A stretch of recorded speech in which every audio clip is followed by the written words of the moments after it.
How you guys doing again? This is Stan Banks of T-Shirt Side Hustle. Again, I'm here at my day job, and I just got an interesting comment on something I was going to talk about in the near future anyway. So I decided to make that video right here. The halls are clear, no residents are around, so I thought this was a perfect time to discuss the difference between a T-shirt business, T-shirt line, and a clothing brand. All right, now I believe a lot of people get these mixed up, and me personally, I have done all three. I'm working on my brand, being more hands-on with my brand this year. All right, so the simplest way that I can put this topic is, if you want to have a t-shirt business, you are a manufacturer.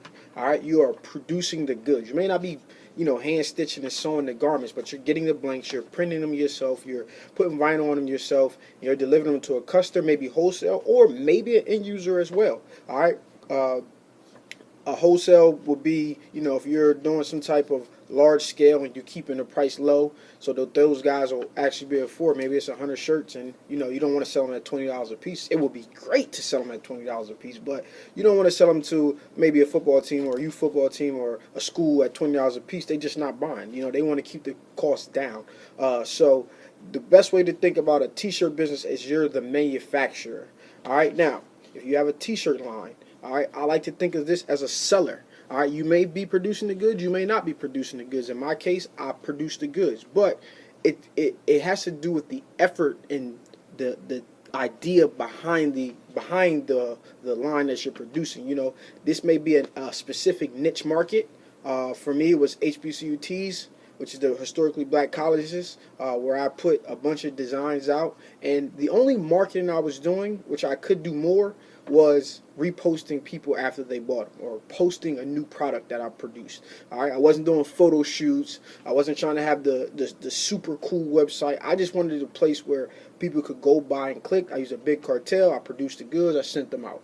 All right, just trying to get those things out to them as fast as possible for as cheap as possible to put money in my pocket. They were happy. I would sell between the 10 off a pre-sale, be $10, $15 regular, $15 to $20 at regular price, depending on the time frame. And then my custom orders came in at $25. All right, and then I had sweatshirts at $25 to $30, depending on what it was. But I was just trying to fill the market, sell, sell, sell, sell, sell.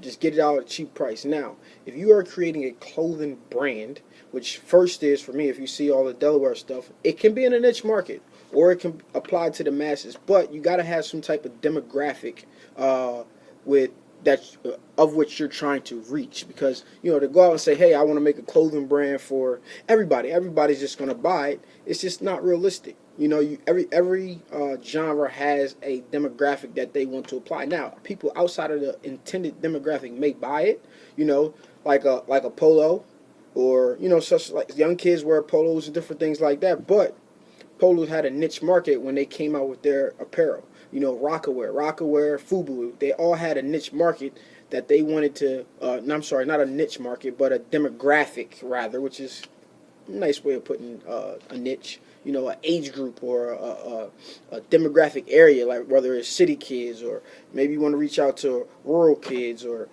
prep schools or something like that. So you'll have a demographic for what you're trying to reach. Now, the difference between a line of t-shirts and a brand is the effort that you're putting into it. You're trying to create a brand, you need to be the brand, and that's first and foremost. And I get that quote from Eric Thomas. You should definitely go check his videos out. But you need to be the brand. I'm from Delaware. I love Delaware, and I have to be the brand. So when I walk around and you see me, I'm going to have my Delaware brand on. I may have some other stuff, it's like this t-shirt on or something like, but this is one of my other things that I had in the past. But I have to be the brand. It's so hard to create something that you're not actually a part of. It's easy to create a line of t-shirts to appeal. Like me, I can go create a line of t-shirts to appeal to cheerleaders. I can go to dog lovers. All I gotta do is put the design and find out where they are and post it on there, and hopefully they buy it. I don't care if they buy it or not. Well, I care if they buy it or not, but I'm not going to do anything crazy to try to get them to buy. That's the difference. If I'm a brand, I'm going to do photo shoots. I'm going to have a top of the line website, top of the line imagery, top of the line ads. I'm going to put money into this and be places and go out and vend. I still vended with HBCUTs, but I only vended at, football games of the school I went to and the rival school, which is down the street.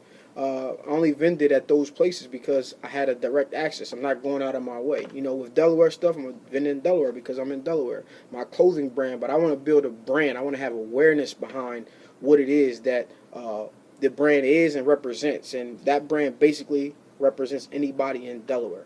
All right, anybody from or who cares about Delaware, and it wasn't just, you know, the T-shirts you stop at the corner. I'm sorry, the rest stop as you pass through, and you know, get your mom and dad a souvenir from the souvenir shop.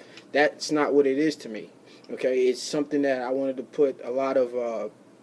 I want to put quality stuff out, you know, and you know, you wear it with pride about being from Delaware. You know, that D with the Delaware state with the state in the middle, or the first because we're the first state.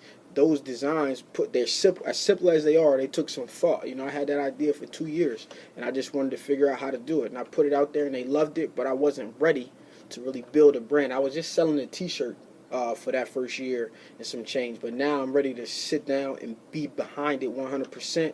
Starting March 20th, I want to relaunch the brand, and I'm going to be behind it 120% and just try to get it out and get awareness around it, be everywhere where it can be sold, or I can bring awareness that that brand is out there. So just think of that. You know, if you're a manufacturer, you want to manufacture T-shirts, that's when you're creating a T-shirt business. If you want to just, you know, you have something that you're fond of, like I'm fond of snakes. So if I wanted to create a line of T-shirt to snakes, you know, as far as, you know, I want those to be like impulse buy, like, hey, I like snakes too. Let me get this shirt. You know, oh, I got a ball python, or oh, I got a reticulated python, or I have a boa constrictor. Let me get this shirt from this guy.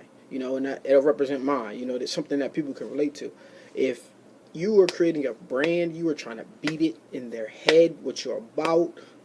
You're trying to be in front of them. You're trying to create a Nike effect where, you know, they don't think twice when they see your logo, when they see some of your designs. They know, oh, that's top quality, and this is what they're about. You know, Nike's about winning. You know, I just recently watched something about their first campaign that they put up was about you don't win second place, you lose first. Basically, you don't win silver, you lose gold. You know, and I thought about that. I was like, wow, that's a powerful statement. But they spent a lot of money beating it into their head that we're about winning, we're about winning, we're about winning, we're about basketball, we're about football, we're about this, we're about that. You know, and there's other brands out there that compete based off of other sports and stuff like that. But again, you're beating into the head, and that's what I'm going to do this year. For first, I'm going to document some of the things that I do as far as the production and the mindset I have moving forward as far as how I build my brand.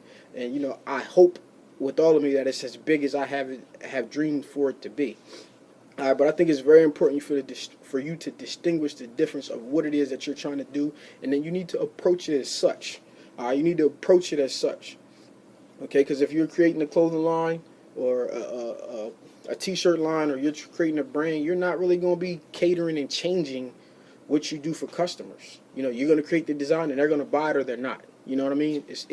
And then when you are the manufacturer, where you're the T-shirt business, you're actually catering to someone else. You know, you can cater a little bit as far as the T-shirt lines go. You know, hey, I would like this design with this on it. That becomes a custom order, right? But when you create a brand, you know, starting out, you might be a little to take a custom order here and there, but your products are your products, and you know they're not going to be able to get anything else because that's what you came up with. You can't go into Macy's and say, "Can I get this in red?" if they never made it in red. You know, you can't go to Rockaware and say, "I need this in blue," but they only got brown. So, I just wanted to clarify the difference between a T-shirt business, a T-shirt line, and a clothing brand. I hope this video was helpful. All right, stay tuned. Happy print.